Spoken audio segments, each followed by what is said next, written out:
iniciando o capítulo 33 de Likutei Amarim, Sefer Shel Benanim, da primeira parte do Tânia. O Alter Rebbe continua nesse capítulo nos falando e elaborando o tema da alegria. Depois que ele nos falou no capítulo anterior sobre sobrepujar a alma sobre o corpo, o espírito sobre a matéria, e que essa é a forma que leva o Yehudi ao cumprimento pleno da mitzvah de amor ao semelhante, de amor ao próximo, como ela deve ser cumprida. Isso vinha numa sequência dos capítulos anteriores, quando o Alter Rebbe estava nos explicando que toda a tristeza ou melancolia por parte da pessoa, em termos espirituais, pelas suas falhas, pelos pecados que cometeu, pelas transgressões ou pelo baixo nível espiritual que ela se encontra, tudo isso está relacionado com o corpo e a alma animal, mas ele nos ressaltou que quando a pessoa observa e foca o seu pensamento na sua alma divina, ou seja, por mais que o Benoni, que a pessoa mediana, ainda o que impera no seu íntimo, no seu âmago, é a alma animal, com as tendências corpóreas, as inclinações aos prazeres físicos, a saciação dos seus desejos, a realização pessoal, autossatisfação, etc. Porém, no momento que a pessoa se lembra e se conscientiza profundamente de que ela também é portadora de uma alma divina, e essa alma divina é uma partícula da própria divindade, que contém dentro de si uma centelha de Deus, portanto isso deve levar e conduzir a pessoa à alegria, independente de todos os outros fatores presentes ainda na sua existência. Nesse capítulo 33, o Alter Rebbe continua, ou ele volta a nos falar, enfatizar o assunto da alegria, em sequência do que ele vinha nos falando no capítulo 31, porque como nós falamos, o capítulo 32, Lev, coração, ele foi incorporado posteriormente no Tânia para representar de fato o coração do livro, da obra, falando sobre a temática de amor ao próximo, de amor ao semelhante.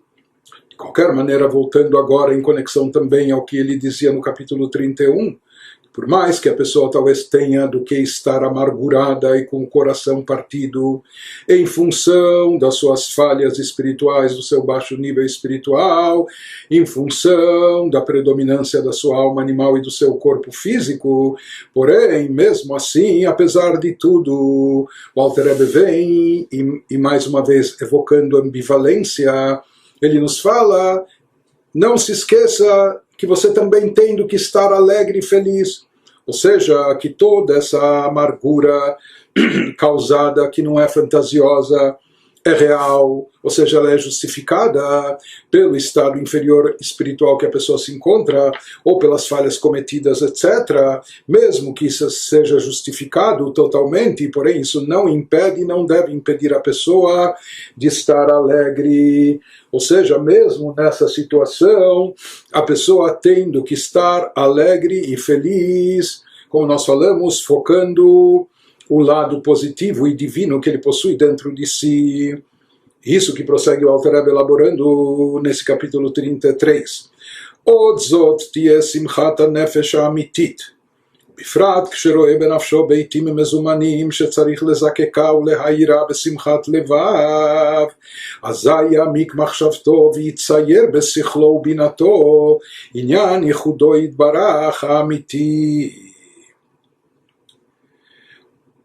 Interessante que nesses capítulos que o Alter Rebbe nos fala sobre cultivar a alegria, e a verdadeira e profunda alegria, a alegria espiritual que está vinculada ao serviço a Deus, à realização da missão do indivíduo aqui nesse mundo, enchendo sua vida de significado, cumprindo seu papel, realizando o seu propósito, isso que vai lhe trazer plenitude, realização, satisfação e alegria. Que nós vamos ver nesse capítulo agora, no capítulo 33, o Alter Rebbe nos eleva para um plano espiritual muito alto, Quando as pessoas estão em busca de alegria, hoje em dia as pessoas imaginam pessoas que querem fórmulas mágicas, querem receitas fáceis, querem dicas, ou alguma receita médica, ou que ele vá para a farmácia, não é? Comprar comprimidos, ou um Prozac, etc. E aqui o Alter Rebbe, o conselho que ele vai nos dar, não é só preparando o terreno, o conselho que ele vai nos dar para chegar à alegria aqui, nesse capítulo 33, são meditações, são reflexões de um plano em um plano espiritual elevadíssimo, né? Que transcendem todas as características terrestres do nosso habitat, onde a gente se encontra, e do nosso ambiente, aquilo que nos impregna, talvez, às vezes nos obceca, não é? De preocupações ou de ambições de âmbito físico, materialista, etc. E aqui o Alter Rebbe vai nos falar sobre a real felicidade e realização, a alegria da alma. E para isso tem que haver uma conscientização. E aqui vem um tipo de fórmula e receita, que não é essa receita mágica, não é? Ela exige meditação, reflexão por parte da pessoa, exige da pessoa uma profunda conscientização. Mas esse é o caminho, essa é a via, vai nos explicar o Alter Rebbe, para ter uma genuína e profunda, consistente alegria. Isso que ele nos fala, outro método para sentir a alegria verdadeira em sua alma, particularmente quando naquelas ocasiões específicas em que a pessoa sente que o seu coração está insensível à espiritualidade e a pessoa vê que ela necessita de purificação, lavar sua alma, limpar o terreno, né? Ela necessita de purificação e da luz de um coração alegre, porque, como nós falamos, essa insensibilidade acaba imobilizando a pessoa. Isso está relacionado com a tristeza e depressão. Portanto, a forma de sair disso e de se libertar disso é através de um estado de espírito de alegria. Então, como chegar a essa alegria? Como obter essa felicidade, essa satisfação? Então ele nos diz que a pessoa pode fazer então uma reflexão profunda, imaginando mental e cognitivamente o conceito da genuína não dualidade de Deus, da unidade perfeita de Deus, da unicidade de Deus, que já foi discutida nos capítulos 20 e 21 que estudamos anteriormente. Então, para quem esperava aqui uma receita simples e fácil, talvez até surpreenda. Mas, de qualquer maneira, o Alter Rebbe nos recomenda o quê? Fazer uma reflexão profunda, de forma tal que a pessoa como que visualize isso. Ou seja, a pessoa capte no seu intelecto de forma tão clara esse conceito da unicidade de Deus, da sua não dualidade, não é? Que isso esteja tão claro para a pessoa, que isso esteja tão cristalino, como se ele estivesse vendo num quadro, numa pintura física diante de si. Aqui ele nos diz o que a pessoa deve visualizar. Três pontos que repetidas vezes são trazidos no Tanya do Zohar. Como ele, Deus, preenche todos os mundos superiores e inferiores.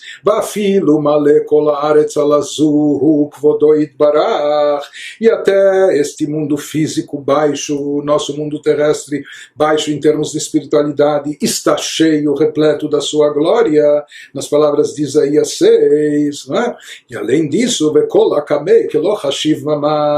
e diante de Deus em sua presença, tudo é considerado zero, tudo é completamente nulo, conforme a expressão do Zohar, literalmente nulo e zero, né?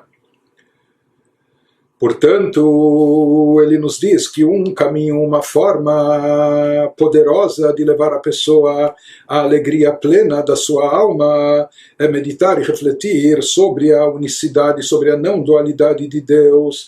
E como já comentamos outras vezes, que na Hassidut, quando se fala da unidade, a unicidade de Deus, não estamos apenas querendo dizer que Deus é único e não há outros deuses, não há outras divindades, Chas v'Shalom, Deus nos livre. Né? Isso é um pressuposto, isso é uma premissa simples, um pressuposto óbvio. Né? Mas quando a Hassidut enfatiza o conceito de unicidade de Deus, aqui está se dizendo, está se falando, o que se refere aqui é que Deus é a única existência real e absoluta. A única existência real, de fato, é a divindade. Desculpem. Portanto, unicidade de Deus significa aquilo que diz o versículo Ein od milvado, não há nada e ninguém além dele. Ein od, não há.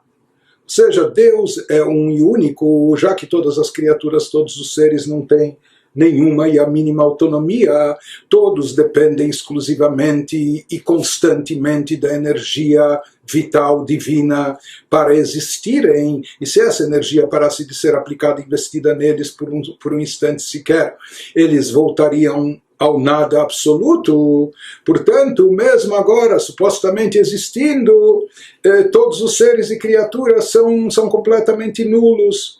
E a única existência verdadeira, real, absoluta, é a divindade, é Deus. Esse é o conceito de unicidade e o conceito de não dualidade em relação a Deus, como é visto no judaísmo. Então, isso que ele nos fala para a pessoa meditar nesse conceito, para a pessoa refletir sobre isso. Ou seja, como Deus é o único e além dele não há nada e ninguém. Como ele vai chegar a essa conclusão se aprofundando o seu pensamento nesses níveis espirituais, que são chamados no Zohar. Número 1, como Deus é Memaleh Kol Almin, como ele preenche todos os universos. Depois ele vai falar também que a sua honra, a sua glória está presente, mesmo aqui nesse plano inferior, e como tudo é completamente insignificante diante dele, é nulo, é zero diante dele. Então esse grau de divindade chamado Memaleh Kol Almin, que preenche todos os universos, isso significa que Deus interage, que Deus emite sua energia de forma particular, específica para cada mundo, para cada ser e criatura, com essa energia sendo internalizada pelas criaturas, assim como a alma dá vitalidade para o corpo, e quando a alma dá vitalidade para o corpo, então ela manifesta cada um dos seus poderes no órgão correspondente específico a isso. Então o poder da visão se manifesta nos olhos, o poder da audição se manifesta nos ouvidos, o poder da locomoção nas pernas e assim por diante. Da mesma maneira existe uma luz e energia divina que se manifesta e se revela dentro de cada criatura e dentro de cada universo, de acordo com sua capacidade de captar e absorver. Então, nos universos superiores, no mundo de Atzilut ou Briah, há uma revelação mais elevada de Memaleh Kol Almin, dessa que preenche de forma internalizada os seres, criaturas, a Sefirot, é mais elevada do que aquilo que se encontra no plano mais baixo de Asiá.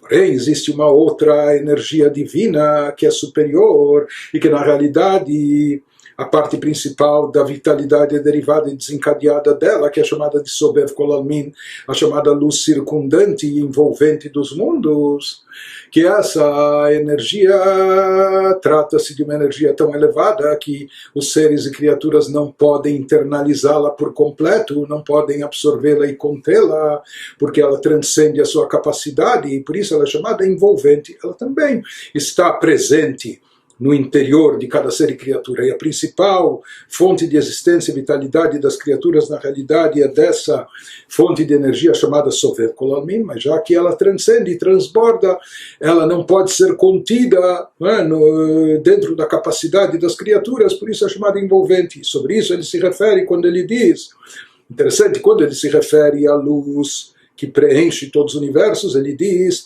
tanto superiores como inferiores, porque em relação a essa luz existe diferença entre os superiores e inferiores. A manifestação dela é mais acentuada nos superiores do que nos inferiores, que têm menos capacidade de captação, de absorção dessa luz e revelação divina.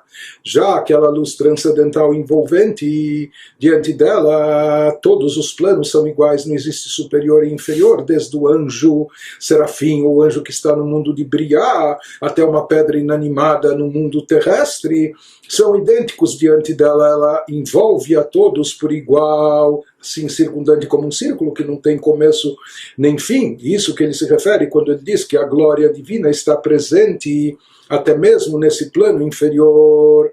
Porém, mesmo essa luz chamada Sovev Kol Almin, que envolve todos os mundos espirituais e transcende e supera eles, por isso ela envolve a todos por igual, mas ela ainda tem alguma relação e conexão com mundos, por isso é chamada de Sovev Kol Almin, ela circunda todos os mundos e universos. O terceiro nível que ele se refere aqui, quando ele nos diz Bekol Akame Kelo Hashiv Mamash, que tudo diante dele, nas palavras do Zohar, é zero, é nulo, é insignificante, é completamente anulado, é um nível mais elevado ainda, ou seja, um nível que descreve a energia divina num plano tão superior que diante dela os mundos são totalmente insignificantes, totalmente anulados. Não só que não há diferença entre o baixo, o alto, o maior, o menor, mas é como se eles fossem zero, como se eles nem existissem. Esse é o plano mais elevado, transcendental da divindade.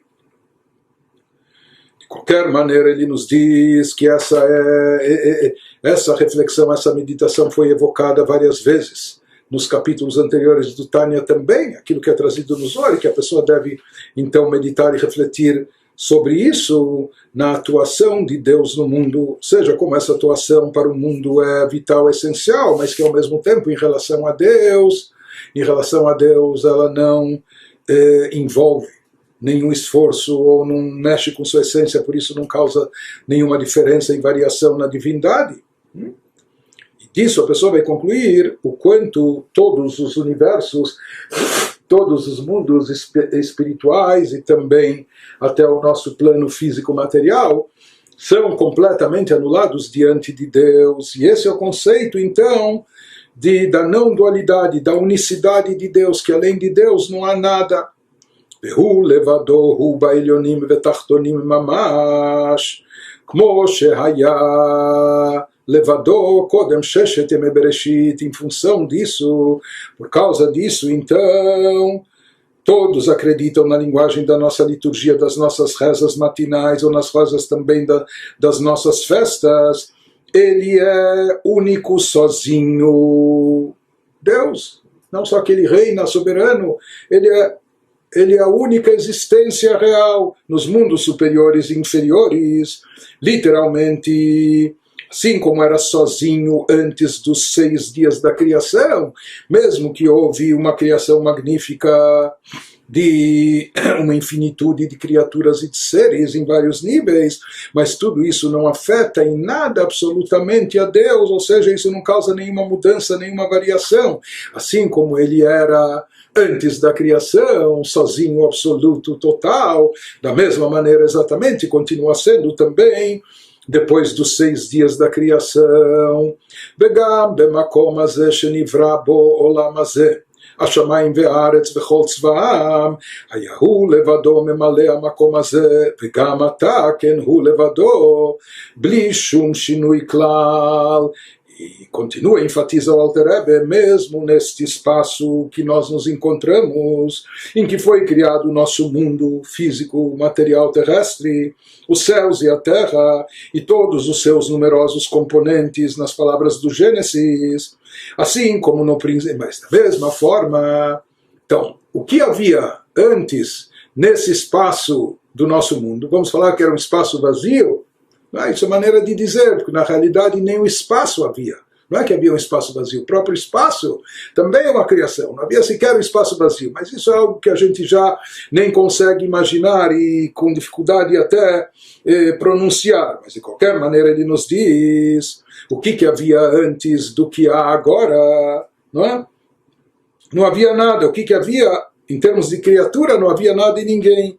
Era ele era só preenchendo esse espaço. Então ele nos diz agora também, mesmo agora, com todo o universo, com todas as suas criaturas, com todos os reinos, mineral, vegetal, animal, ser humano, etc., com todas as incontáveis criaturas, também ele, Deus, é igualmente só, sem absolutamente nenhuma mudança, ou seja, toda a criação não causou nenhuma variação, nenhuma mudança, nenhum acréscimo, nem nada em relação a Deus, porque a identidade separada de todas as criações, isso que nós vemos criaturas com sua individualidade, com suas características particulares, etc., essa identidade separada de todas as criaturas é literalmente anulada em sua presença, porque todas as criaturas, como vimos, são totalmente dependentes de Deus para simplesmente existirem. Então ele nos fala. Agora, continua o Alter Rebbe, vai nos explicar como ocorre isso. Como Deus é um e único, continua sendo só Ele, absolutamente Ele, só Ele, mesmo depois da criação do mundo, né? Com tanta novidade, com tanto acréscimo, tantas criaturas, tantos universos. Então, isso que explica e enfatiza o Alter Rebbe, mipnei shekol hanivraim beteilim etzlo bemetziut mamash. Essa total anulação da identidade separada das criações em sua presença diante da presença de Deus, isso ocorre por quê? Porque eles são literalmente anulados na sua presença. De que forma ocorre essa anulação? Ele vai nos trazer em seguida 2 exemplos para ilustrar o como todos os seres e criaturas estão anulados diante de Deus, absorvidos dentro da divindade, não representam nada além de Deus ou algo per si. Então, o primeiro exemplo que ele nos dá, que bitul otiot hadibur ve'amachshava bimkoran ve'shorshan umahut hanefesh ve'atzmuta שהן 10 בחינותי החוכמה בינה ודעת כולי, שאין בהם בחינת אותיות עדיין, קודם שמתלבשות בלבוש המחשבה, כמו שנדבר בפרק כ' וכ"א באריכות, עיין שם. Então, essa total anulação da identidade separada das criações em sua presença se equipara a que nos traz como primeiro exemplo como anulação das letras componentes da fala e do pensamento. Como ele nos diz aqui, ele nos remete ao capítulo 20 e 21, quando já analisamos isso de forma mais extensa, mas de qualquer maneira se fala que nós temos pensamento e fala. E tanto na fala como também no pensamento nós temos letras. Ou seja, que nós nos expressamos verbalmente através de palavras, e essas palavras são compostas de letras, da combinação de letras. Nós formamos palavras compondo letras que vão dar vazão à nossa fala, à nossa expressão verbal, à nossa comunicação. Na realidade, não só na fala existem letras, mas já no pensamento. A pessoa também pensa se utilizando de palavras compostas de letras. Como explicamos que isso também explica esse fator, porque que as pessoas, quando estão falando num idioma que não é seu idioma materno, né? Então às vezes elas falam mais devagar, tem uma dificuldade. Por quê? Porque ela está pensando em um idioma e tendo que traduzir para outro, porque a pessoa também pensa se utilizando de palavras e de letras. Porém, essa questão de palavras ou letras evidentes está presente de forma revelada e manifesta onde? Na fala e no pensamento. Mas em relação aos poderes superiores da alma, as faculdades intelectuais da alma, Chokhmah, Binah, Dat, quando se trata da sabedoria da compreensão e do conhecimento da pessoa, quando a pessoa está absorvendo uma ideia, raciocinando, antes até de elaborar isso, comunicando para si mesmo através do pensamento, mas quando a pessoa está captando a ideia, então lá não existem ainda letras de forma revelada. As letras lá ainda não se fazem presentes. Isso que ele nos diz. Na realidade, algo das letras deve existir lá também, pelo menos uma fonte, porque senão de onde surgiriam as letras e palavras? Mas quando a pessoa está pensando, raciocinando, analisando, desculpe, não, quando ela está captando a ideia a nível intelectual, né, antes de pensar e refletir nisso usando letras e palavras, nesse momento as letras não se fazem presente, ou pelo menos de forma revelada, não estão lá. Em outras palavras, ele nos diz, naquele estágio as letras estão anuladas.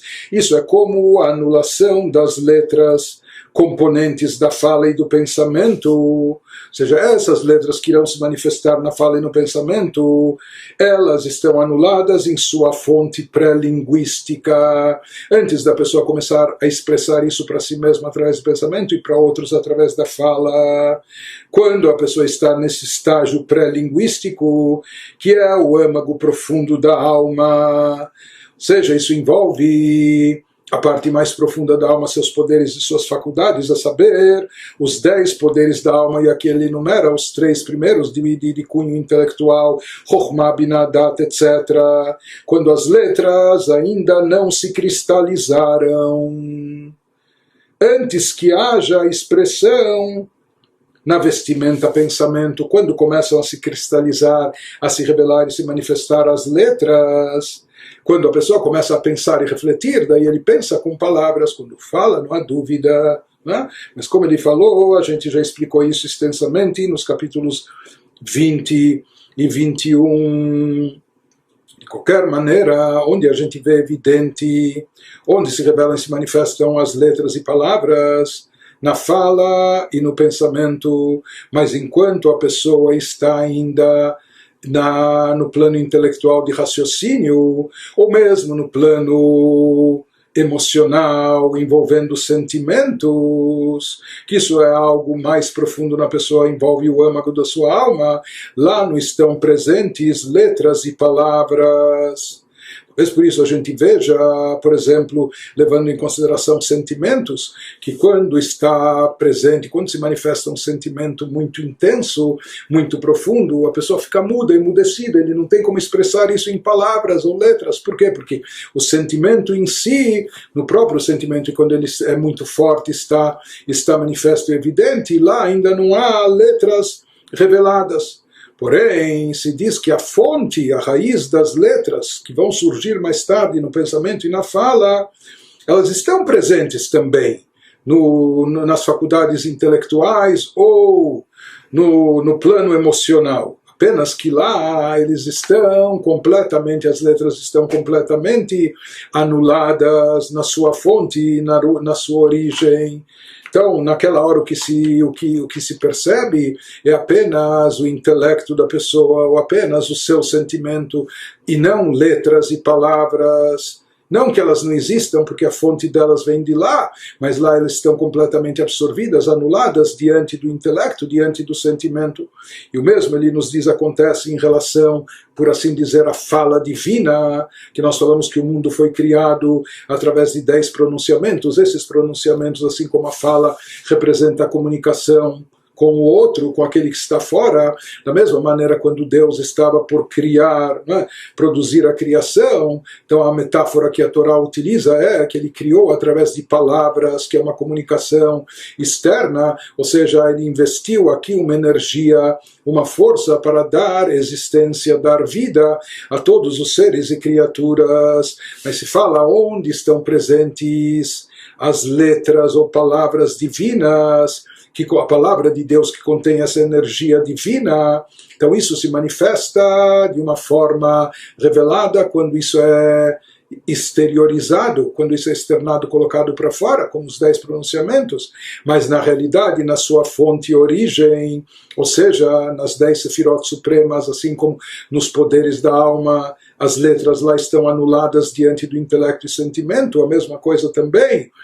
Essa palavra divina, em relação à sua fonte e raiz, ela que dá origem a todo mundo do universo, na sua fonte, ela está completamente anulada diante de Deus. Portanto, assim como a fonte de existência de todas as criaturas é a palavra divina, e a palavra divina em relação aos poderes essenciais de Deus é completamente anulada. Em outras palavras, já que toda a energia divina que dá origem à existência e vida de todas as criaturas e de todo o universo, isso é derivado da palavra de Deus. E essa palavra de Deus, por si, ela é completamente anulada, assim como a palavra do ser humano, criado à imagem de Deus. Assim como a palavra do ser humano, as letras e palavras da sua fala, ou mesmo do seu pensamento, quando a pessoa, quando está em evidência os poderes essenciais da sua alma, do seu intelecto, das suas emoções, lá as letras e palavras não aparecem, porque elas estão completamente anuladas diante desses poderes essenciais do intelecto, das emoções da pessoa que representam o seu âmago. Da mesma maneira, a palavra de Deus que gerou toda a criação, os 10 pronunciamentos que representam a energia divina investida na criação, em relação ao âmago, a essência divina, mesmo se referindo às 10 sefirot supremas, etc., em relação a esses planos, se fala que essa palavra é completamente anulada, ela está completamente incorporada, absorvida. Assim como as letras e palavras do ser humano em relação ao âmago da sua alma, elas não aparecem, estão anuladas, assim também a palavra de Deus, que dá origem ao mundo, está completamente anulada diante dos seus poderes essenciais, da sua essência, da essência da divindade. Ora, se essas palavras são a fonte de existência do mundo, das criaturas, de todo o universo e seus seres, se essa energia, se essa palavra de Deus está completamente anulada, significa que toda a criação, que todos os seres, todas as criaturas, todos os mundos e universos estão sempre completamente anulados diante de Deus. Então esse é um exemplo, o primeiro exemplo que nos deu o Alter Rebbe, que é um exemplo bem abstrato e espiritual, retirado, ele toma como exemplo a nossa própria alma e suas faculdades, seus poderes, né, para ilustrar esse conceito dos 10 pronunciamentos divinos. Agora ele acrescenta um exemplo mais físico, material, que talvez seja mais palpável e mais fácil de entender e de captar para nós. Isso que ele prossegue nos dizendo, como é ilustrado também em outro lugar, por meio de um exemplo físico da anulação, desse tipo de anulação. Esse outro lugar que ele se refere é a segunda parte do Tanya, Shara Ichud Ve'emunah, no capítulo 3. Lá ele dá um exemplo, Meinyan bitul ziv ve'or hashemesh bimekoro, uguf kadur hashemesh shebarakia, שגם שם מאיר ומתפשט ודאי זיוו ואורו, וביתר שאת מתפשטותו והארתו בחלל העולם. אלא ששם הוא בטל במציאות במקורו, כאילו אינו במציאות כלל.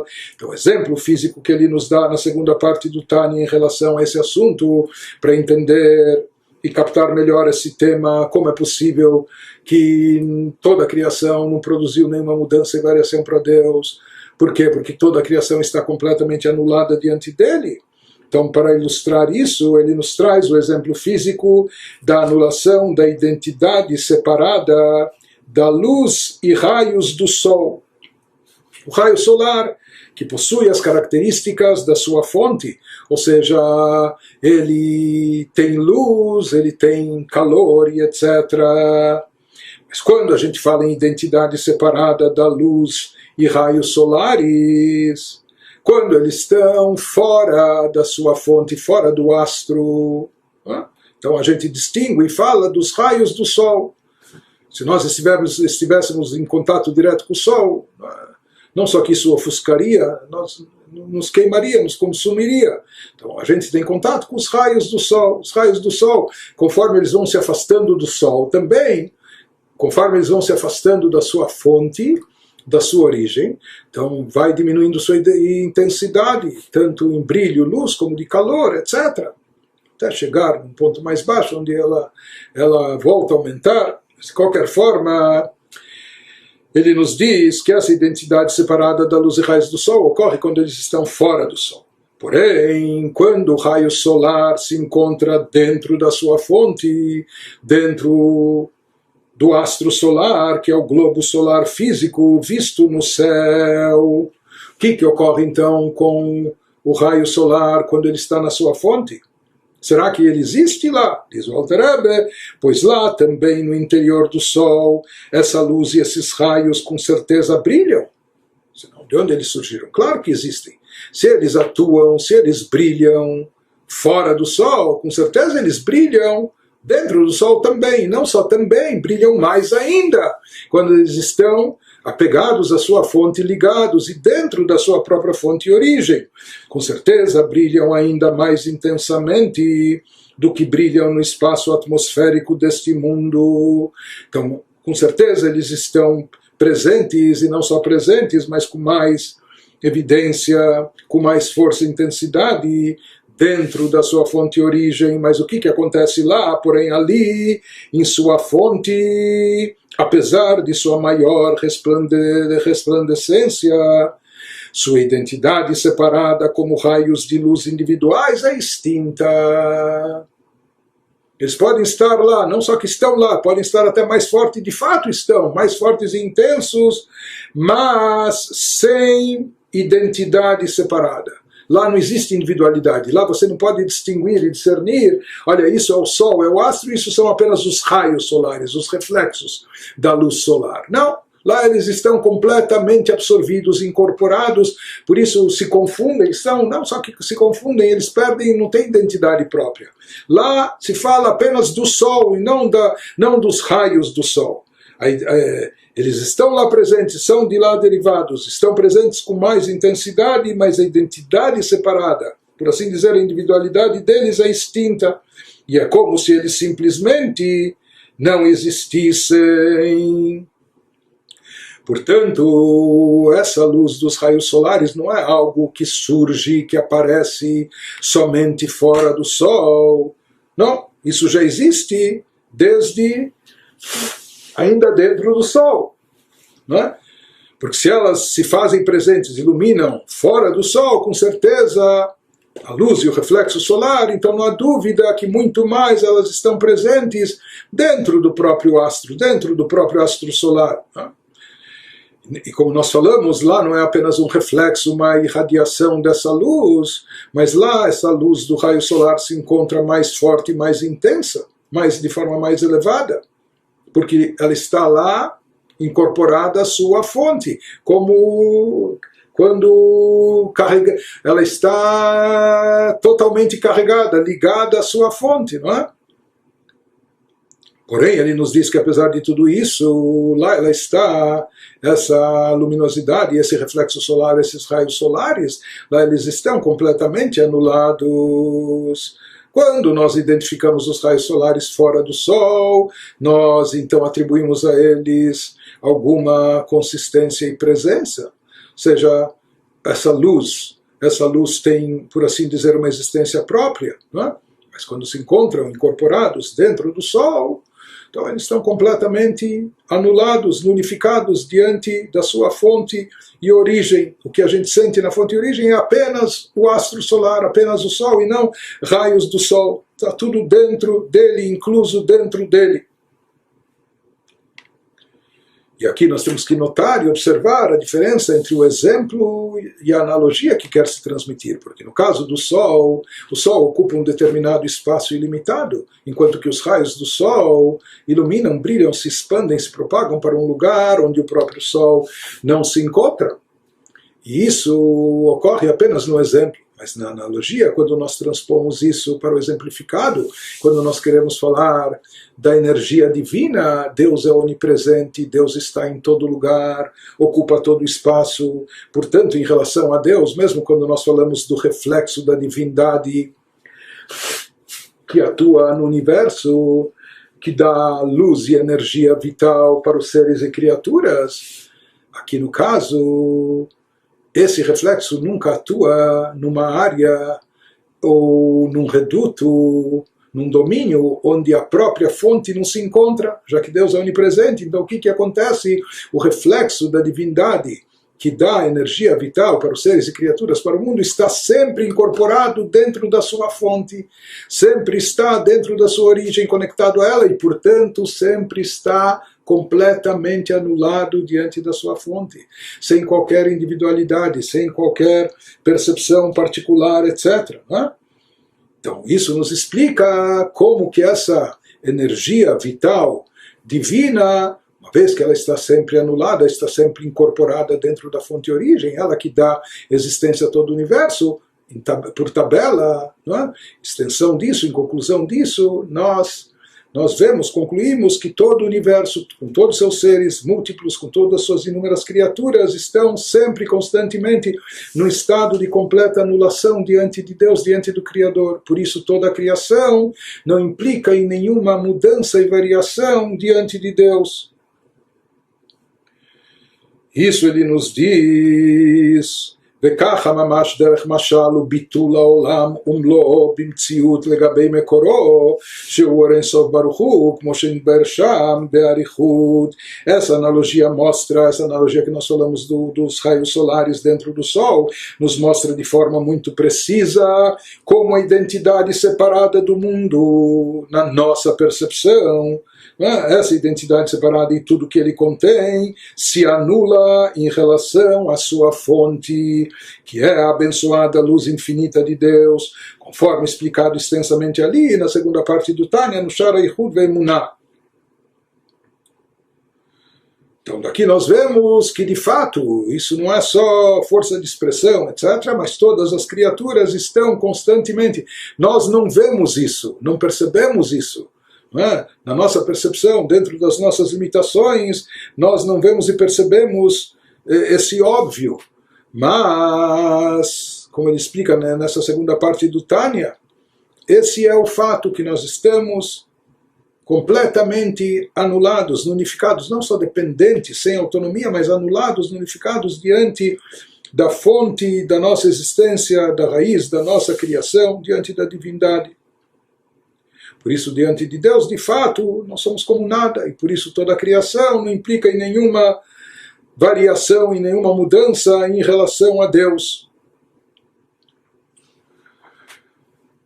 Nos diz o Alter Rebbe, então aqui ele nos falou, o Alter Rebbe nos expôs, nos falou aqui sobre os temas de meditação para refletir sobre a unicidade de Deus, sobre a não dualidade, sobre a não existência de nada, de nenhuma existência verdadeira e absoluta, além da própria divindade. Agora nos diz o Alter Rebbe, "Vehinei ksheyamik baze arbe", quando a pessoa se aprofundar longamente nessa ideia não dual, nesse conceito da unicidade de Deus, dessa forma, diz o Alter Rebbe, "Smach libo vetagel nafsho, av gilat veranen bechol lev vanefesh umeod beemunazu, ki rabahi, ki hi kirvat Elokim mamash." Quando a pessoa se aprofundar longamente nessa ideia, então diz o Alter Rebbe, seu coração irá se alegrar e sua alma se regozijará, até com júbilo e cântico, nas palavras bíblicas do profeta. Assim a pessoa vai se alegrar com todo o teu coração, alma e poder, conforme diz a Torá, em virtude dessa fé. Essa fé dele, da existência absoluta de Deus, que é a fonte de tudo, e que tudo está completamente nulificado diante dele. E como nós falamos, a pessoa não vê isso com suas forças cognitivas, a pessoa não vê isso a olho nu. E a pessoa tem que se esforçar para pensar, para refletir, meditar, para tentar conceber essa ideia. Mas, com tudo que a pessoa se esforça, no final das contas, isso ainda é um conceito que envolve fé. Fé, como ele vai dizer, a segunda parte do Tânia se chama Shara Yichud Ve'emunah, o portal da unicidade, da não dualidade de Deus e da fé. No final das contas, isso é algo que transcende o intelecto, a nossa captação, isso é uma questão de fé. Mas quando, em virtude dessa fé, nos diz o Alter Rebbe, quando a pessoa meditar e refletir, esgotar a sua capacidade intelectual sobre esse assunto, né? E a partir disso chegar a essa fé, em virtude dessa fé, pois ela é grande, porque ela é literalmente proximidade de Deus. Ou seja, essa fé vai levar a pessoa à consciência, à conscientização de que ela está muito mais próxima de Deus do que ela imagina, por mais que ele não vê divindade aqui nesse mundo, por mais que ele não sente espiritualidade dentro de si, mas no momento que ele se conscientiza e percebe que todo esse mundo é completamente insignificante e nulo diante de Deus, e a única existência real e absoluta é a divindade, e Deus é onipresente, está por toda parte, né? Porque só Ele existe, então isso significa que Ele está aqui, agora e dentro de mim também. Né? Então ele nos diz, quando a pessoa meditar e se aprofundar nesse tema, então isso deve lhe conduzir a uma alegria muito intensa, ou seja, essa fé, ele vai despertar dentro de si essa fé, uma fé que na verdade já existe dentro da pessoa, mas a pessoa tem que estimular a sua revelação, a sua manifestação. E isso é algo muito grandioso, que através disso que a pessoa acredita na unicidade de Deus, né? Que Deus é um e único, absoluto, e não há nada, ninguém além dele. Isso por si só já implica que ele está próximo de Deus, porque na realidade Deus e só Deus, portanto ele está próximo. Quando a pessoa se imagina apartada, quando ele acha que tem mundos separando entre ele e Deus, ou várias coisas e elementos, ou o seu lado físico, o seu lado corpóreo, ou os assuntos mundanos, os assuntos terrestres, os assuntos financeiros, ou o que for. Né? Mas quando a pessoa se conscientiza que Ein od milvado, não há nada e ninguém, não há nada além dele, tudo está completamente anulado em relação a Deus, isso é o conceito de unicidade a Deus, então a pessoa deve se conscientizar que ele está muito próximo de Deus, Deus está próximo dele, isso deve lhe trazer grande alegria. Nesse capítulo nós temos duas passagens do Tânia, uma que nós vamos ler agora em seguida, são algumas linhas que o nosso Rebbe selecionou.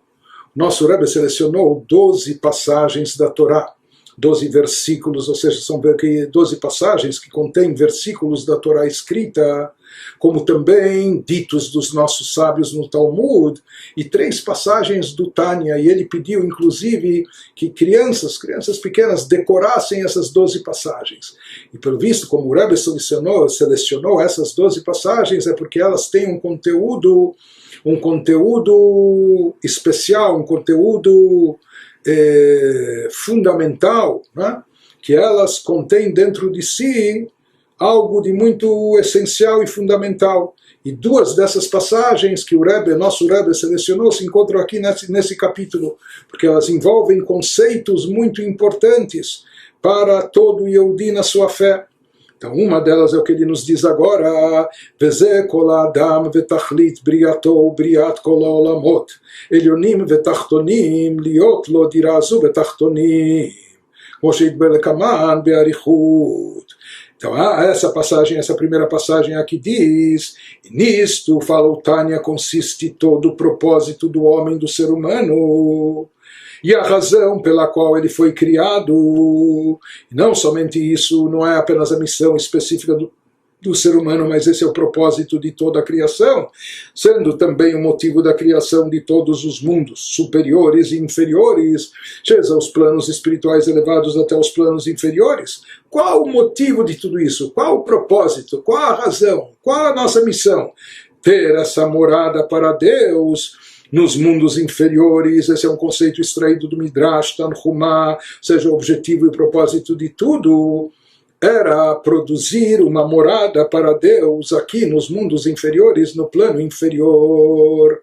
E nós vamos ver que através dessa fé, quando a pessoa desperta dentro de si essa fé na unicidade de Deus, com isso ele está produzindo, ele está trazendo Deus para esse mundo terrestre, para esse mundo físico, para dentro de si. E com isso ele está produzindo essa morada para Deus, que nisso reside todo o propósito e objetivo da criação, não só da criação do ser humano, mas porque Deus criou todos os universos espirituais e materiais, superiores e inferiores. Tudo isso era objetivando essa morada para Deus aqui no plano inferior, que deve ser produzida por nós. Então, quando chega um Yehudi aqui embaixo, nesse plano terrestre, nesse mundo material, por mais que ele está envolto de aspectos físicos, corpóreos, materialistas, porém, esse Yehudi ele estabelece de forma firme na sua alma, ou seja, ele interioriza e absorve esse conceito, se conscientiza da não dualidade, que não há nada além de Deus, da unicidade de Deus. Com isso ele produz, ele traz divindade aqui para o plano terrestre, para dentro de si. Com isso ele está produzindo e realizando o objetivo da criação, que é uma morada para Deus no plano inferior. Deus está aqui, ele sente e percebe a presença de Deus que se revela de forma iluminada aqui no plano inferior. Continua, Alter Rebbe nos diz: "Vehine kama gdola simchat hediot ushfal anashim beitkarvuto lemelech basar vadam mitachsen vedar ito imo bebeito וקל וחומר לאין קץ לקרבת ודירת מלך מלכי המלכים הקדוש ברוך הוא וכדכתיב כי מי הוא זה אשר ערב ליבו לגשת אליי נאום השם." Ele nos fala, como será explicado extensamente mais tarde, ou seja, esse conceito da morada para Deus no plano interior, que nisso reside todo o objetivo da criação. O Alter Rebbe vai voltar a falar nisso nos próximos capítulos 36, 37, 49, enfim. Mas ele nos fala agora que a pessoa procura imaginar a imensa alegria de uma pessoa comum, um sujeito simplório, o mais baixo dos homens, na expressão do profeta Daniel. Se um rei humano se tornasse próximo dele, alojando-se e morando permanentemente com ele em sua casa pequena e humilde. Ele diz, imagina um sujeito simplório, não é? Só simples, um camponês, um caipira, enfim. Imagina primeiro se ele fosse convidado pelo rei para vir ao palácio. Não só vir no palácio, mas morar e habitar com o rei no palácio real. Imagina que honra, que privilégio, quanto isso deve causar a ele alegria. Mas aqui o Alter Rebbe está nos falando de uma alegria ainda maior. Imagine se o rei faz um gesto tal, o rei deixa todos os seus aposentos reais, deixa o palácio magnífico e diz para esse homem, sabe o que? Eu quero morar com você na sua casa. Eu quero ficar aqui junto com você, quero habitar com você. Imagina, a casa dele, o homem já é um sujeito simplório, a casa dele um lugarzinho assim, todo simples e negócio. E o rei diz, abre mão todo o luxo do palácio, toda a grandiosidade, não é, da mansão real, e fala, ele deixa tudo isso para vir habitar com essa pessoa simples, para demonstrar o seu apreço, o seu carinho por essa pessoa. Então imagine esse privilégio, imagine quanta alegria isso não deve trazer para esse homem que foi privilegiado por isso, com esse gesto do rei. Então, da mesma maneira, nos diz o Alter Rebbe, assim também a pessoa deve se alegrar, e ainda mais, em medida infinitamente maior, com a ideia de Deus, bendito de todos os reis dos reis, estabelecer sua morada íntima dentro dele, com ele. Ou seja, quando a pessoa se conscientizar que através da sua fé, no momento que ele perceber, não é? Aquilo que os olhos não veem a olho nu, de forma explícita, a pessoa tem que se aprofundar, tem que meditar, tem que refletir. E tem coisas que até com a própria meditação ele não vai chegar a isso, daí até ele tem que recorrer à fé e acreditar com plena convicção de que a única existência verdadeira e absoluta é Deus, é divindade, e além dele Não só que tudo o resto não importa, não é significante, não é que é secundário. Nada existe além dele. Com isso ele está trazendo divindade para dentro de si. Significa que o rei veio habitar dentro dele, junto com ele, aqui nesse plano inferior. E isso é uma coisa, um privilégio muito grande, conforme está escrito.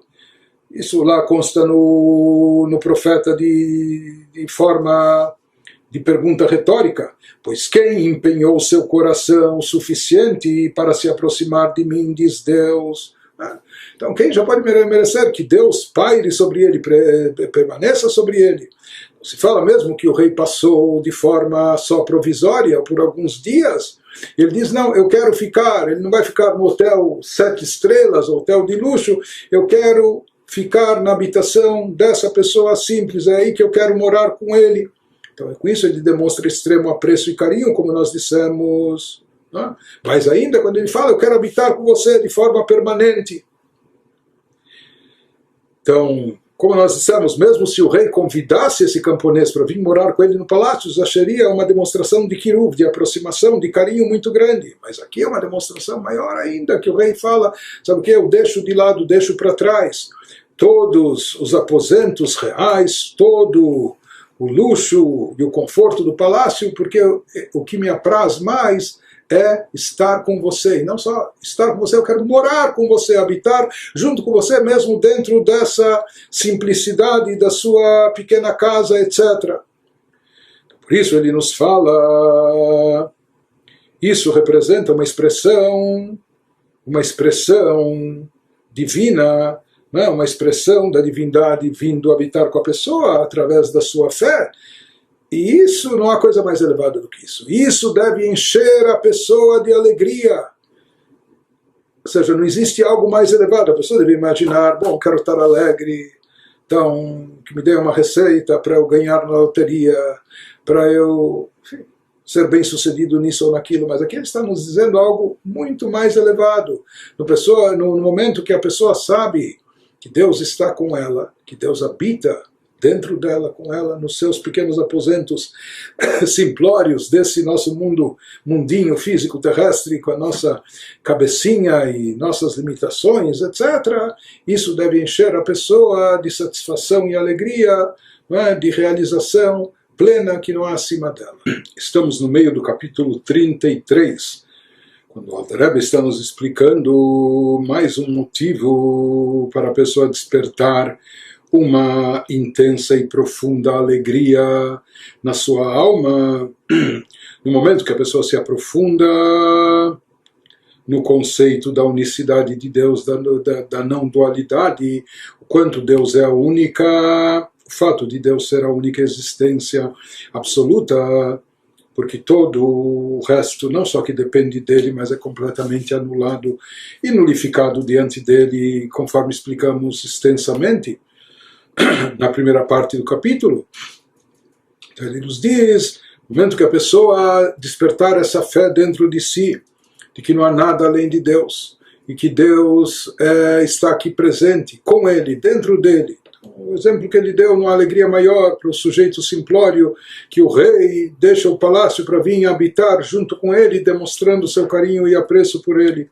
Da mesma forma, nós devemos sentir que Deus está conosco e dentro de nós, e aqui presente conosco, e dessa maneira nós estamos produzindo, né, essa morada para Deus no plano inferior. Nós estamos deixando ele entrar, né, e habitar dentro de nós, e isso é o propósito da criação, trazer a divindade no plano inferior, no nosso mundo físico, material.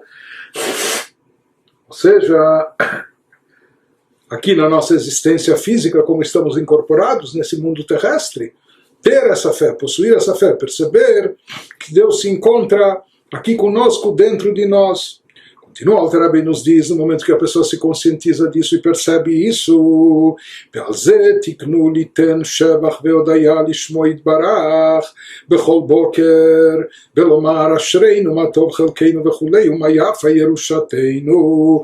Por isso se instituiu na nossa liturgia que devemos toda manhã dar louvor e graças ao nome de Deus, dizendo, felizes somos nós, como somos agraciados, bem-aventurados, como é boa a nossa porção, como é agradável o nosso destino, como é bela a nossa herança. Essas são as palavras da nossa liturgia. Ou seja, a pessoa deve se conscientizar e perceber que sorte nós temos, ou que dádiva nos foi concedida, o fato de poder ter e perceber Deus aqui dentro de nós, conosco, nesse plano físico terrestre, etc.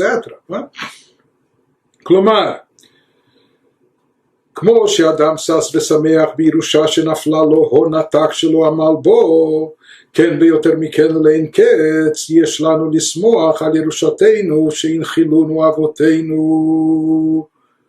Ele nos fala, em outras palavras, assim como alguém se alegra muito se herdasse uma imensa fortuna sem ter trabalhado por ela, uma herança, ele nem trabalhou, não se empenhou, talvez até nem sei se mereceu, mas o fato é que ele ganhou isso, ganhou por herança e uma fortuna imensa.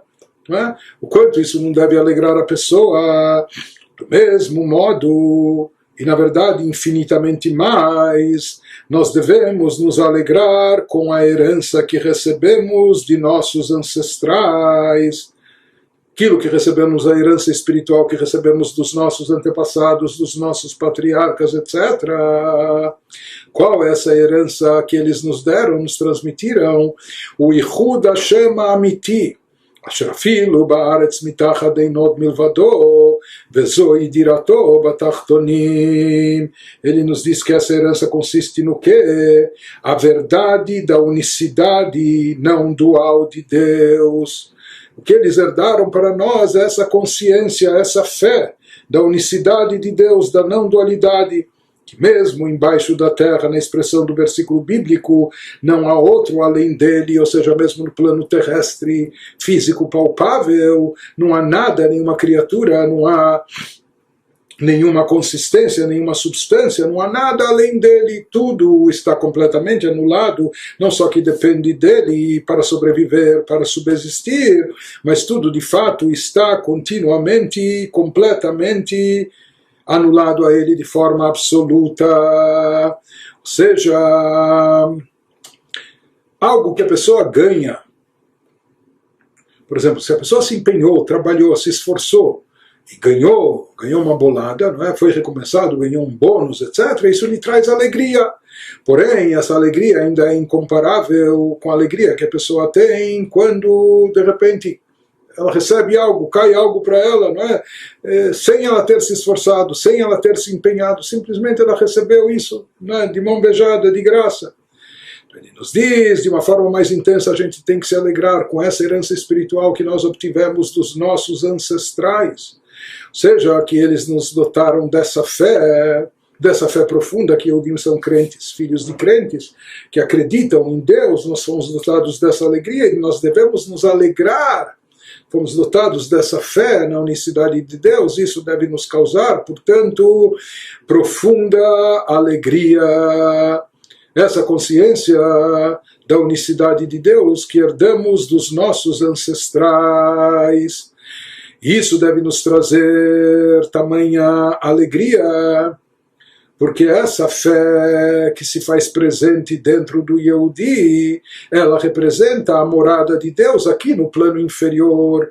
Porque o Yehudi, nós que estamos aqui nesse mundo, estamos no mundo terrestre, não são espíritos vagantes, são almas incorporadas num corpo físico, num mundo material, num habitat materialista terrestre. E quando aqui mantemos, cultivamos essa fé, isso significa tornar esse mundo uma habitação para Deus, isso significa trazer Deus nessa morada no plano inferior. Então isso que ele nos diz, o Alter Rebbe, essa consciência da realidade não dual de Deus, bem como a devoção a tal realidade, isso é a sua morada nos mundos inferiores, que nisso reside todo o propósito da existência e da criação. Continua, o Alter Rebbe nos diz, isso explica o ensinamento dos nossos sábios de abençoada memória, que assim eles afirmaram no Talmud, Tratado de Makot, Taryag mitzvot nitnu le Israel, Bachabakuk, Behemidan alachat, Shenemar, Vetzadik bemunato yichye. Klamar, Ein arak mitzvah achad yemunah levada. Ele nos diz, essa explicação que nós demos anteriormente vai nos fazer entender, vai nos ajudar a entender a afirmação dos nossos sábios que 613 mitzvot, preceitos, foram dadas a Israel. Porém, mas veio Habacuc, o profeta, e as firmou sobre uma, apoiou todas as mitzvot, fundamentou todos os preceitos sobre uma só, como consta no versículo, o versículo diz em Habacuc, o tzadik viverá, será vivificado, não só que ele viverá, mas ele será vivificado, receberá vida por sua fé, será vivificado através da sua fé, por sua fé. O que isso significa, em outras palavras? É como se houvesse apenas uma mitzvah, que ela resume todas, ou contém dentro de si todas, a saber qual seria a mitzvah da fé em Deus somente. Pois é unicamente por meio da fé que a pessoa chega a cumprir as 613 mitzvot, que isso é o fundamento e a base de tudo. Através da fé, se não houver fé, não faz sentido todas as outras mitzvot, todos os outros preceitos. Que a ideia emunah levada yavod kiyum kol hatereg mitzvot. Portanto, a fé é a fonte e a origem do cumprimento da prática de todos os preceitos. Então, por isso que Habacuc veio e falou que o tzadik é vivificado pela fé, porque a fé é a base e o fundamento de tudo. Ele nos fala que através dessa fé na não dualidade, através dessa fé na unicidade de Deus, que Deus é a única existência real, absoluta, verdadeira, através disso a pessoa chegará ao cumprimento de todas as 613 mitzvot. Porque por vezes a pessoa sente interferências, obstáculos, coisas que dificultam o cumprimento das mitzvot, seja através de assuntos mundanos, assuntos de ordem terrestre, ou limitações financeiras, ou o que for. Porém, ele nos fala que, no fundo, quando a pessoa acredita piamente e sente e percebe que não há nada além de Deus, que a única existência verdadeira é Deus, então essas preocupações, esses obstáculos, essas interferências, elas não perdem toda a relevância, não existem, porque não há nada além de Deus. Né? Ou seja, quando a pessoa assume essa atitude com convicção, e mais do que isso, como ele diz aqui, o tzadik será vivificado pela fé, ou seja, isso traz vida, vitalidade, energia, alegria no seu serviço a Deus. Então, quando a pessoa está vivificada, quando a pessoa está cheia de vida, de energia, de alegria, com essa atitude, com essa fé, não há nada que vai impedi-lo de cumprir Torah e Mitzvot. Todos os obstáculos vão cair, todos os impedimentos vão desaparecer, nada vai interferir entre ele e o cumprimento das Mitzvot. Isso que nos diz o Alter Rebbe de Hainu, כשיהיה ליבו שש ושמח באמונתו בייחוד השם בתכלית השמחה, כאילו לא הייתה עליו רק מצווה זו לבדה, והיא לבדה תכלית בריאתו ובריאת כל העולמות. Isso significa que quando o coração da pessoa ficar alegre e feliz com sua fé na unicidade não dual de Deus, né? Isso vai ser o motivo da sua felicidade e com a máxima alegria possível, como se a pessoa tivesse apenas essa única mitzvah para cumprir, e essa única mitzvah sozinha fosse o propósito supremo com o qual a pessoa e todos os mundos foram criados.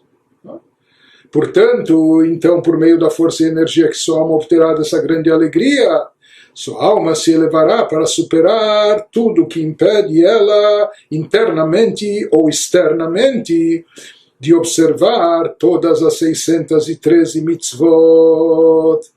Então, ele nos diz o Alter Rebbe, imagine só, se houvesse essa mitzvah, e essa única mitzvah, né, dessa fé, de interiorizar, internalizar, ficar imbuído dessa fé na unicidade de Deus.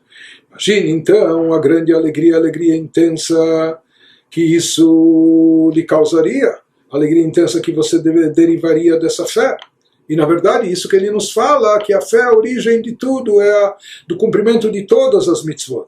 Portanto, através dessa mitzvah, ou dessa única mitzvah, a pessoa sabe que ele está realizando todo o propósito da criação, está cumprindo o seu papel, sua missão, está satisfazendo a vontade divina, que o propósito da criação está sendo preenchido. E na realidade ele nos diz, isso não é uma imaginação, assim é de fato, pois de fato esse é o objetivo, o propósito da criação, que Deus possua essa morada aqui nesse plano inferior. Então quando a pessoa estiver imbuída dessa fé, repleta de vitalidade, cheia de energia e alegria, então com isso essa fé faz ele superar todos os obstáculos, todos os impedimentos internos e externos. Quais são os internos?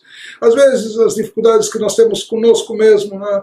Nosso corpo está meio pesado, preguiçoso, nossa alma animal está muito arredia e teimosa, etc. Obstáculos externos, coisas ou pessoas no mundo, ao nosso redor, que nos atrapalham no cumprimento de Torá e Mitzvot. Porém, ele diz, quando a pessoa está fortemente imbuída dessa fé na unicidade de Deus, consciente do que não há nada, tudo o resto está anulado, então todos esses obstáculos, impedimentos, inimigos, opositores, ou o que for, tudo isso é nulo, assim como tudo está anulado diante de Deus. Porém, ele nos fala que essa atitude tem que ser assumida com energia, com vitalidade e alegria. Porque por mais que ele, de forma racional, ele chegue a essa conclusão, que tudo está anulado diante de Deus, porém, que tudo aqui é nulo, mas pode ser que isso ainda lhe afete e lhe impressione. Os obstáculos, o que os outros vão dizer, pensar, ou aqui alguém está atrapalhando, etc. Mas quando a pessoa tem, isso lhe enche de energia, quando isso lhe enche de vitalidade, entusiasmo, e a pessoa assume essa postura com alegria, então ele já ignora tudo isso em volta, nada se constitui mais em obstáculo, impedimento, tudo se anula, tudo cai. Isso que ele nos diz... וזהו שאמר באמונתו יחיה דייקה, כתחיית המתים דרך משל, כך תחיה נפשו בשמחה רבה זו. Então ele nos diz que assim se explica o versículo que foi citado no Talmud, como fonte dessa ideia da pessoa ser vivificada por essa fé, né? O tzadik será vivificado por sua fé. Então, ele diz que o uso preciso do verbo nessa conjugação dessa forma, será vivificado, indica o poder revigorante da fé. É como Deus nos livre, como se houvesse lá alguém já morto, falecido, e precisa se ressuscitá-lo. Então aqui quando ele nos fala que o tzadik será vivificado por essa fé, ele quer nos indicar o poder energizante e revigorante da fé, que por meio dessa alegria sua alma será reanimada, como ocorrerá na futura ressurreição dos mortos, por assim dizer. É como que a pessoa vai renascer, se reinventar, se ressuscitar, como isso vai acontecer no futuro depois da chegada de Mashiach. Então tudo isso com o quê? Com o poder dessa fé. Quando a pessoa se conscientizar desse conteúdo envolvido nessa fé, isso vai lhe encher de energia e de alegria. Então isso, a mechaia, isso vai como reviver a pessoa, fazê-la reviver, isso vai ressuscitá-la. Então como se ele agora está se levantando, se revivendo, se reanimando. Então isso significa que veio o Habacuc, que estabeleceu, fundamentou todas as 613 mitzvot, nessa mitzvah da fé em uma só, que ela vai dar sustentação a todas as outras, ou seja, absorvendo, interiorizando essa fé e aplicando ela, ou seja, absorvendo da forma ideal. Isso significa que isso vai encher a pessoa de alegria e satisfação, de energia, essa fé intensa. Então com isso a pessoa supera todos os obstáculos e transcende todos os impedimentos, todas as barreiras. והיא שמחה כפולה ומכופלת, כי מלבד שמחת הנפש המשכלת בקרבת השם ודירתו איתו עמו. Essa alegria, nos diz o Alter Rebbe, é dobrada e redobrada. Ele vai trazer aqui vários aspectos e motivos para essa alegria, como nós vamos ver a seguir. Vai falar de certa forma que há 4 ideias até que conduzem a essa alegria. E aqui ele começa nos dizendo, porque além da sua alegria pessoal, a reconhecer, número 1, que de modo geral Deus está próximo, já que Deus é tudo. Eu imaginava que eu estou aqui sozinho, abandonado, ou à mercê, ou só lidando com meu corpo, minha alma animal e etc. E de repente a pessoa descobre, percebe, capta que não há nada além de Deus, que a única existência absoluta é Deus. Portanto, Deus está dentro de mim, está mais próximo do que qualquer outra coisa, porque todo o resto é nulo diante dele, e todo o resto, portanto, é irrelevante. Então, o primeiro motivo de alegria é a pessoa se conscientizar, saber, sentir, acreditar que Deus está próximo.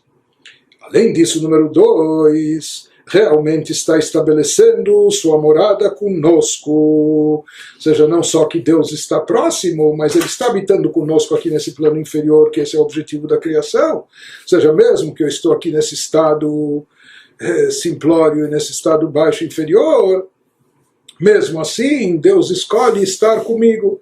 Então, esses são os primeiros motivos de alegria, e os motivos adicionais, porque aqui ele nos fala de uma alegria dobrada e redobrada. Os motivos adicionais ele vai nos explicar na próxima sessão. Finalizando o capítulo 33, no qual o Alter Rebbe está nos ensinando, nos conscientizando de como cultivar e desenvolver a alegria da nossa alma, uma alegria genuína através do aprofundamento na consciência, conscientização da unicidade de Deus, como Deus absoluto, etc., e não há nada além dele, etc., e o quanto isso deve trazer alegria à pessoa, saber que Deus está com ele, habitando dentro dele, que Deus está aqui nesse plano inferior, e ele estava nos dizendo que isso deve trazer à pessoa uma alegria dobrada e redobrada. Ele vai nos explicar agora por que uma alegria redobrada. Em sequência ao que vimos anteriormente. Então, prossegue o Alter Rebbe nos diz, Odzot, no final do capítulo 33. Odzot ismach bekiflaim besimchat Hashem vegodel nachat ruach lefanav itbarach beemunah zu. Ele nos diz que isso deve trazer à pessoa uma alegria redobrada, porque quando a pessoa considerar, além do mais, isso já seria o número 3, a alegria de Deus e o imenso prazer proporcionado a Ele por essa fé. Ou seja, que já que o propósito divino, o objetivo de Deus, o intuito dele era justamente possuir essa morada aqui no plano inferior, isso se realiza através da nossa fé aqui embaixo, quando nós, não nossas almas no plano espiritual, mas quando nós, imersos aqui nesse mundo materialista, nesse plano terrestre, nesse mundo hostil à santidade, à divindade, quando nós cultivamos fé aqui embaixo, quando nós trazemos Deus dentro de nós aqui nesse mundo, com isso nós estamos cumprindo o propósito da criação, estamos satisfazendo a vontade divina. Portanto, essa alegria de Deus e imenso prazer proporcionado a Ele por essa fé. Portanto, Ele nos diz, aqui existe a alegria da proximidade em Deus, estar aqui embaixo conosco habitando, mais do que isso, que nós tivemos o privilégio, o mérito de poder proporcionar a Deus nachas, satisfação, alegria, cumprindo a sua vontade, realizando o seu propósito. Nós vamos ver que essa alegria é uma alegria imensa.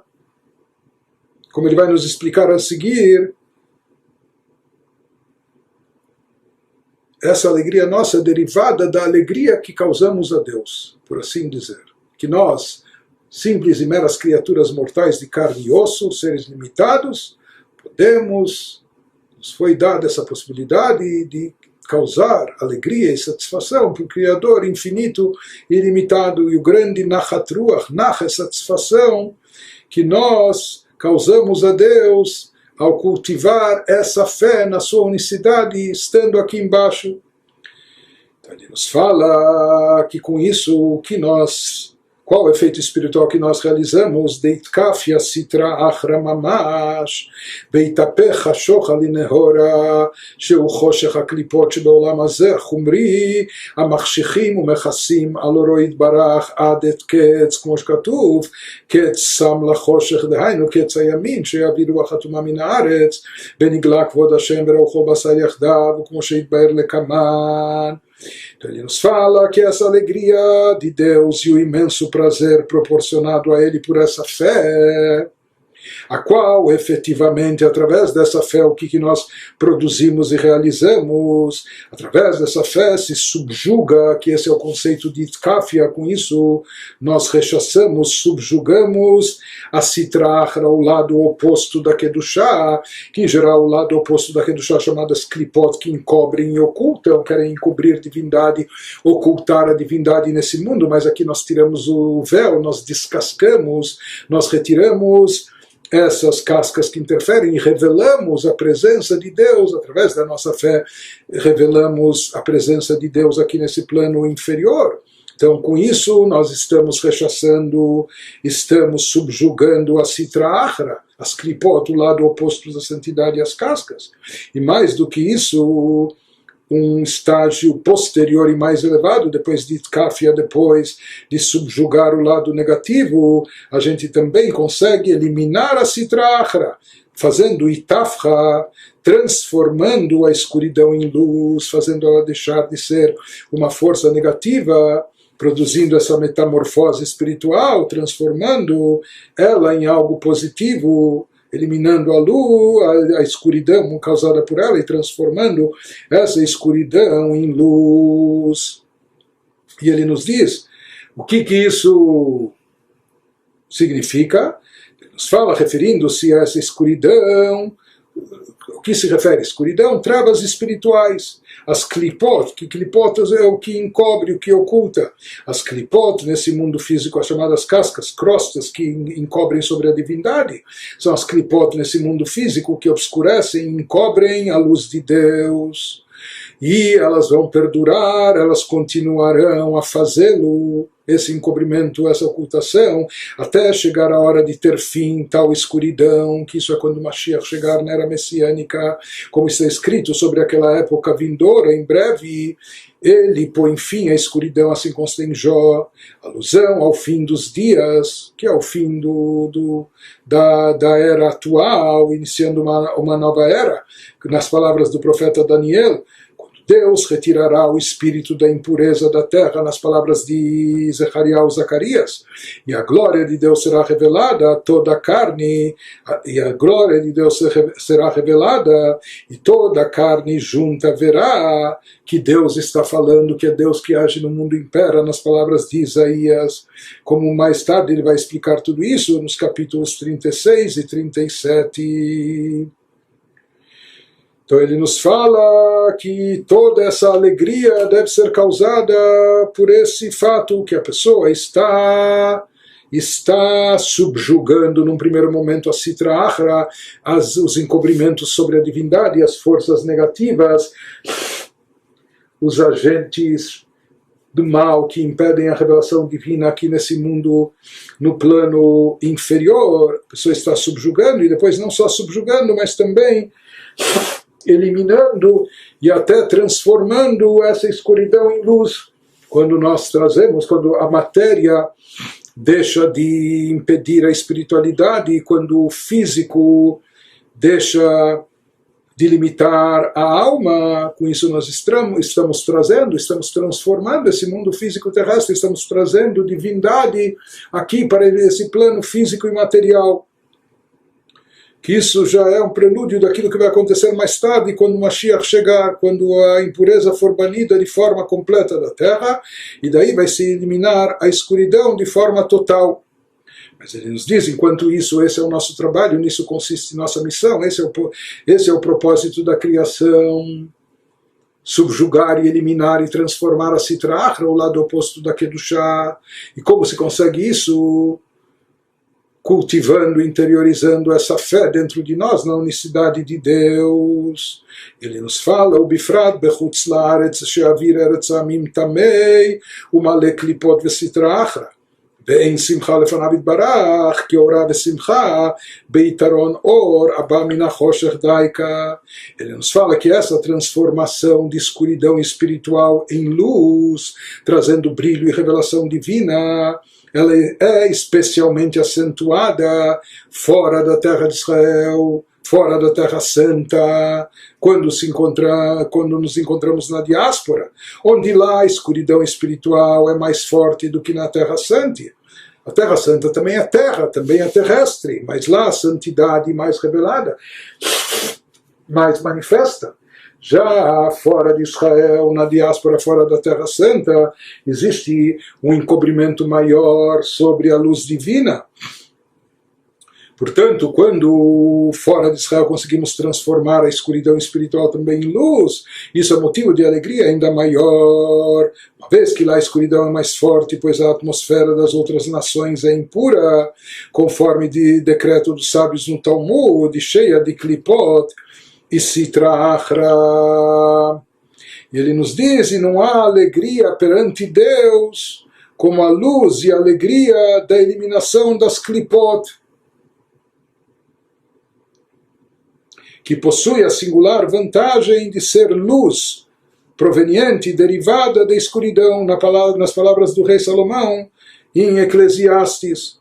Portanto, ele nos diz, בפרט בחוץ לארץ, מלכיפות, ואין שמחה לפניו יתברך, כי אורה ושמחה ביתרון האור הבא מן החושך דייקה. Ou seja, já que o propósito divino era de criar a morada no plano inferior, então Deus, por isso, criou esse mundo com essa inferioridade espiritual, nessas características, né, com todas essas ocultações, com todo esse domínio e predominância das chamadas klipot, das forças que encobrem e ocultam a divindade do outro lado. Mas, na verdade, qual era o objetivo e o propósito disso? Tirar o véu. Descobrir, não é? Caça ao tesouro, descobrir o tesouro oculto, retirar todas as crostas, descascar, tirar a casca para descobrir o fruto, para revelar a divindade. Então, quando isso é produzido aqui, e quando nós ficamos imbuídos, quando ficamos plenos de fé aqui embaixo, mesmo estando aqui no mundo antagônico à espiritualidade e à santidade, e mesmo estando aqui num corpo físico com todas as suas tendências e vontades, com todas as suas fraquezas, envolvido por uma alma animal, etc. Mas quando mesmo assim conseguimos produzir essa fé, despertar essa fé, cultivar e se aprofundar nessa fé na unicidade de Deus, com isso estamos produzindo a morada aqui no plano inferior, ao retirar todas essas cascas e crostas, todos esses encobrimentos sobre a luz divina. E isso causa máxima satisfação e prazer a Deus, isso é motivo de alegria para Deus. Então, nós devemos nos sentir privilegiados e honrados, isso para nós deve ser uma alegria máxima, o fato de nós, meras criaturas mortais, limitadas, podermos estar preenchendo a vontade divina e trazendo a Ele alegria e satisfação. Como ele nos diz, não há uma alegria maior do que essa de transformar a escuridão em luz, de eliminar a escuridão, ou seja, que Deus colocou essa escuridão aqui só para ser justamente eliminada. Então, quando fazemos isso, estamos preenchendo sua vontade e realizando o propósito da obra da criação. Então ele nos fala, através dessa fé que nós cultivamos na unicidade de Deus aqui nesse mundo, mais ainda quando nesse mundo estamos até fora de Israel, na diáspora, no domínio mais impuro, através disso, através dessa fé se transforma a escuridão espiritual das klipot, proveniente do encobrimento das cascas espirituais, se transforma tudo isso em luz, isso causa um naches, uma satisfação e alegria para Deus, que não há alegria como essa nos mundos superiores. Deus pode ser louvado pelos serafins, pelos anjos e pelas almas e etc., mas uma alegria e prazer como essa que é causada através disso que nós retiramos a escuridão espiritual desse mundo, não é? Quando nós transformamos nos mundos superiores a luz mais intensa ou menos intensa, mas aqui há uma grande escuridão.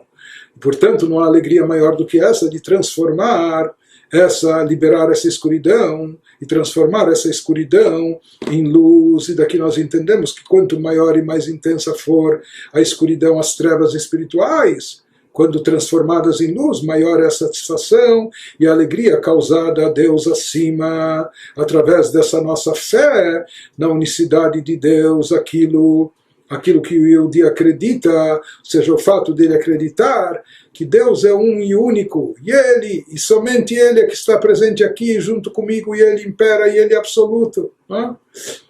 E Ele com isso retira toda a escuridão, tudo aquilo que encobria sobre isso. E essa alegria, dessa alegria que Ele causa acima o Yehudi, isso deve redobrar mais ainda a sua alegria particular por estar tendo esse mérito, esse privilégio. E aqui vem uma segunda passagem do Tânia selecionada pelo nosso Rebbe, para ser memorizada por todos e até pelas crianças, porque nisso também nós temos um ponto essencial e fundamental dentro do judaísmo, não é? que fala sobre todo o objetivo da criação e da missão da nossa alma. Zeus Katuv nos diz o Alter Rebbe, isso que está escrito no Teilim, nos Salmos 149, Ismach Israel Beosaf, Perush, Shekol Misheu Mizera Israel, יש לו לשמוח בשמחת השם, אשר שש ושמח בדירתו בתחתונים, של בחינת עשייה גשמית ממש. Nos diz o Alter Rebbe, então, nessa passagem-chave, esse é o sentido do versículo no Teilim, nos Salmos: alegre-se Israel com o seu fazedor, com Deus que nos faz. Mas ele vai nos dizer já o que significa isso, com o seu fazedor. Alegre-se Israel com aquele que está lhe fazendo, cuja explicação é que todo aquele da semente de Israel deve regozijar-se com a alegria de Deus. Cada um de nós deve estar feliz da vida com a alegria de Deus, porque Deus se alegra imensamente em estabelecer sua morada no mais baixo dos mundos. De fato, nós estamos aqui no mundo espiritual mais inferior, mais baixo, mas esse era o objetivo, e isso é o que mais traz alegria e satisfação a Deus. Deus se alegra imensamente em estabelecer essa morada no mais baixo dos mundos, a saber, o mundo físico real que é o nosso, que é o mundo de Asiá. Portanto, aqui quando ele fala Ismach Israel, que se alegre-se Israel, ele não está falando só ao povo de Israel de forma geral, mas a cada um e um de nós que é descendente, que é da semente de Israel. Cada um de nós deve se alegrar intensamente desse fato, que ele está produzindo e causando alegria a Deus no momento que está estabelecendo essa morada para ele aqui no plano inferior. E como ele está estabelecendo essa morada? Através dessa sua fé na unicidade de Deus. E ele nos fala que esse é o sentido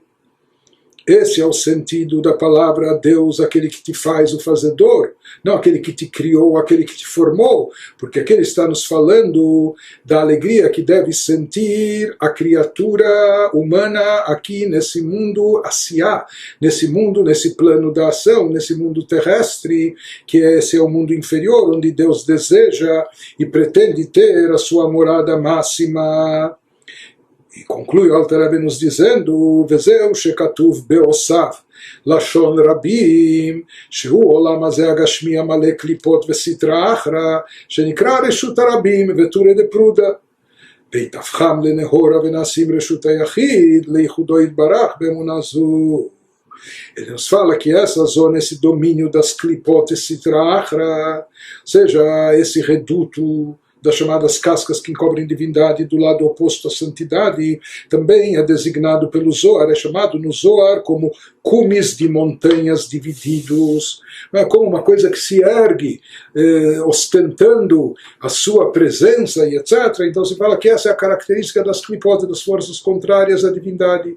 O campo da Kedushá é anulação, então por isso ele compara isso com montanhas, e não só montanhas, mas os cumes das montanhas, o pico da montanha, das montanhas divididas. Ou seja, aqui ele fala em várias e muitas montanhas como várias presenças individuais, cada uma ostentando a sua individualidade. Então, por que as Klipot são chamadas, por que no Zohar elas são designadas dessa forma, visto que a percepção delas é de separação e divisão. Elas enfatizam mais o lado individualista, não é? A identidade pessoal particular de cada um e etc., diferente do campo da Kedushá, como dissemos, que implica em anulação. Por isso, o campo da Klipot, o campo da negativo, são chamados dos cumes de montanhas divididos. Mas ele nos diz que por meio da transformação dessas forças negativas da Sitra Achra em luz, então aquilo que era múltiplo, aquilo que era dividido, aquilo que queria aparecer múltiplo é diferente, é o contrário da unicidade de Deus, né? Então ele nos diz que transformando, tirando o véu, descobrindo a divindade que há por trás disso, né? Revelando a força divina por meio da transformação dessas forças negativas em luz, ela se torna um domínio privado, um domínio particular, ou seja, literalmente, Reshut HaYachid, domínio do um domínio onde o que vai estar presente e evidente é a unicidade de Deus. Isso através dessa fé na unicidade não dual de Deus. Por isso ele nos diz, o versículo ele fala no início, Ismach Israel beosav lashon rabim. Então, por que está escrito no plural seus fazedores? Que Israel se alegre com aqueles que os fazem, os seus fazedores. Então, por que está no plural essa frase? O plural é uma alusão a este mundo físico de aparente multiplicidade, por estar cheio de Klipot e Sitra Achra, que escondem a verdadeira unicidade entre Deus e a criação. Mas no momento que a pessoa revela a divindade presente e evidente aqui, que isso é o que prepondera, isso é essencial, e na verdade isso é a única coisa, porque todo o resto está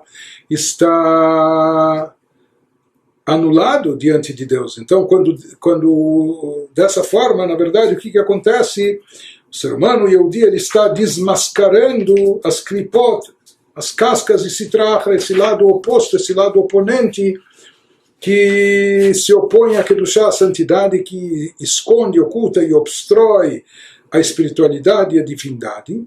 Quando ele retira esses véus, essas cascas, ele acaba comprovando, demonstrando, deixando patente que tudo é um e único, tudo está subordinado, e não só subordinado, tudo está anulado diante do Deus único. Então ele faz desse mundo um território, um domínio particular para o Deus único. E com isso ele está cumprindo o propósito da criação.